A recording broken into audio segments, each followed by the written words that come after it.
Welcome, I'm Heidi V. My show is Absolute Truth. Thanks for joining me today. We are series teaching, so I want to encourage you, if you haven't gotten parts 1 through 6, go ahead and get it now, because if you're going to join me, I want you to become one of my students.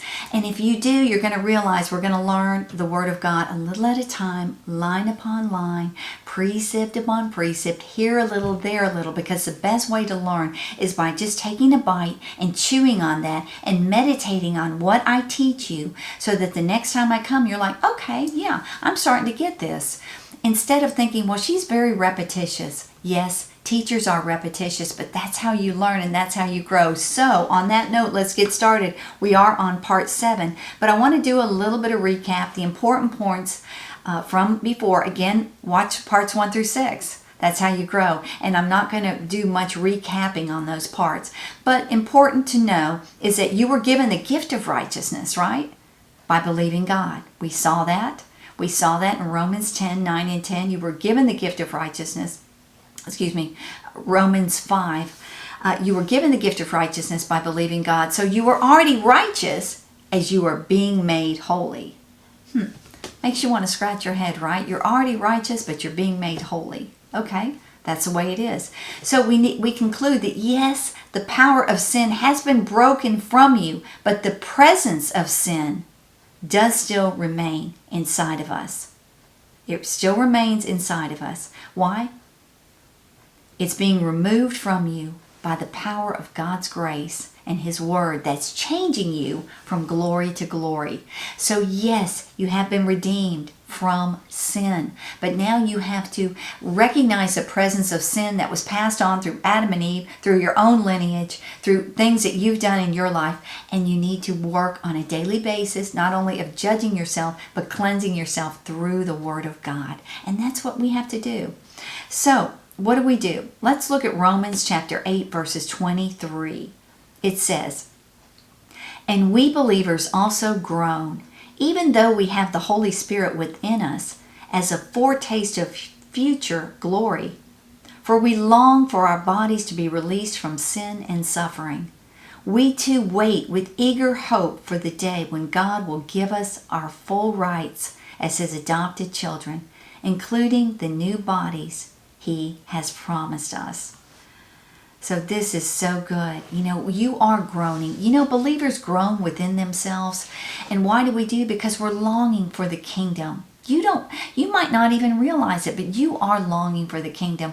The times that you might be a little bored, might be a little bit feeling like life is blasé. Often it's those times that you are longing inside for the kingdom. And that's normal. That's normal, because what does he say? We groan, we believers groan, even though we have the Holy Spirit within us. The Holy Spirit is in us as a foretaste of the future glory of God. I love that. You have the Spirit inside of you, and you can pray in a language that God has given you. And we'll talk about that on another series. But the Holy Spirit is inside of you. When you were born again, He came to live inside of you. And that's why you've changed the way that you think. He helps to change you the way you think. Your spirit was born again. It became a new, perfectly whole creation. But what didn't become born again was your soul, which is your mind, your intellect, and your emotions. And your body. Pinch yourself.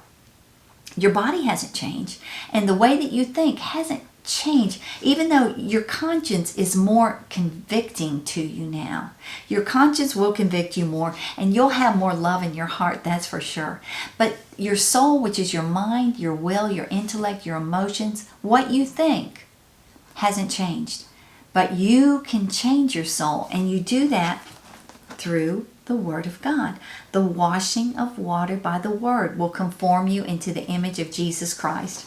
So, we've been talking about how to deliver ourselves from the sin that does so easily beset us, and we'll talk about that sometime, what that sin is. But we long for our bodies to be released from sin and suffering. We too wait with eager hope for the day when God will give us our full rights as His adopted children.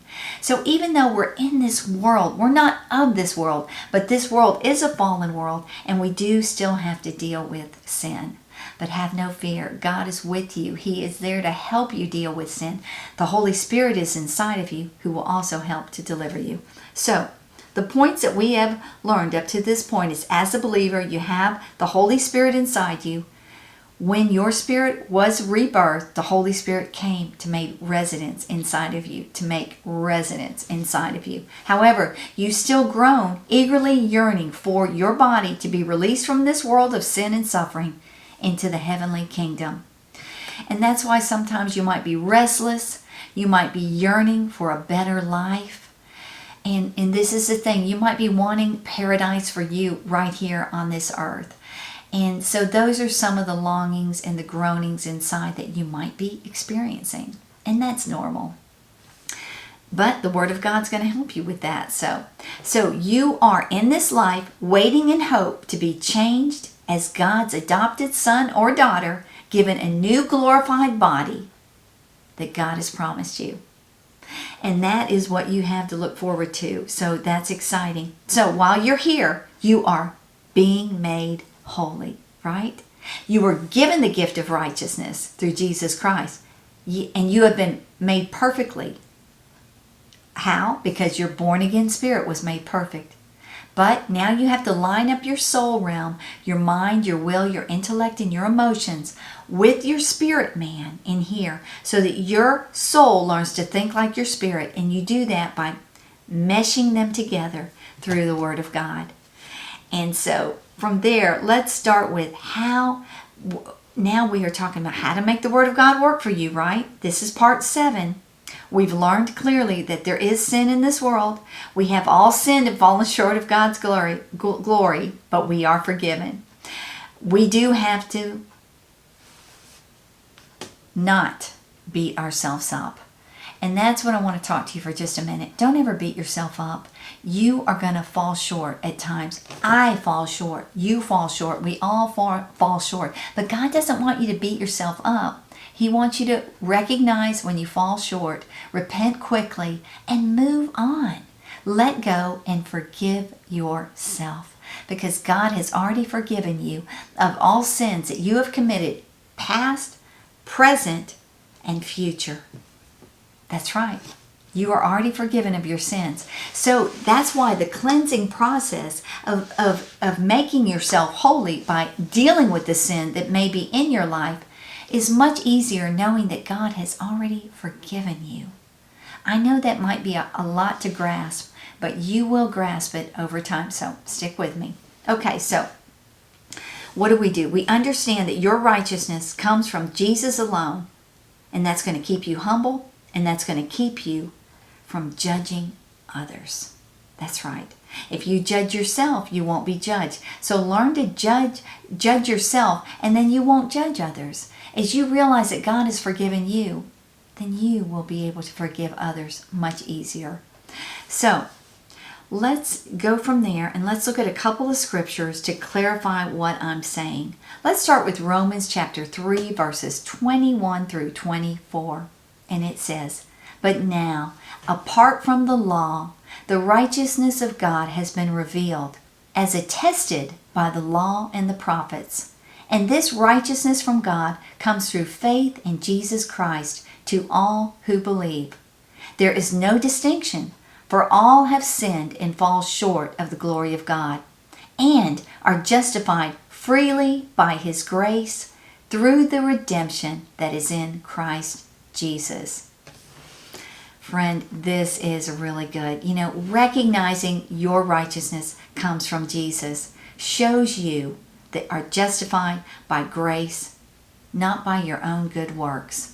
You are justified by God's grace, and His grace is sufficient for you because His strength is made perfect in your weakness.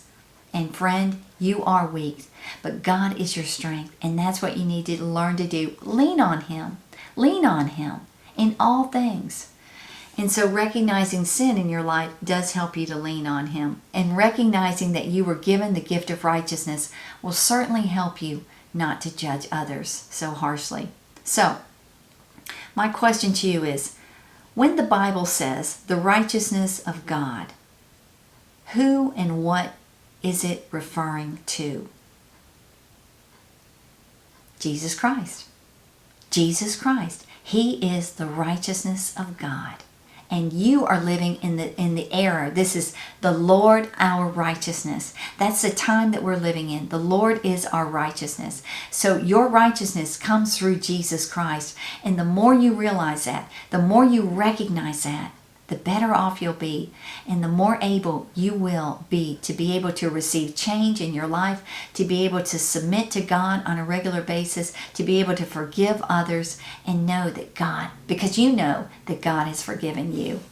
So, we see that Jesus is the righteousness of God, and when the Bible says the righteousness of God, it is referring to Jesus Christ. So how did righteousness come to you?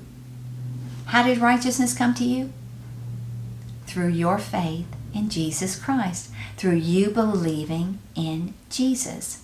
You were given the gift of righteousness simply for believing in Jesus Christ. That He came as your Savior and died for you, and God rose Him from the dead and seated Him at His right hand. And you know what He's doing? Forever interceding for you when you pray. That's right. And we're going to talk about that in another series.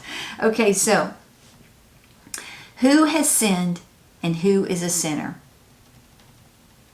All of us. All of us have sinned. We're all sinners and we've all come short of the glory of God.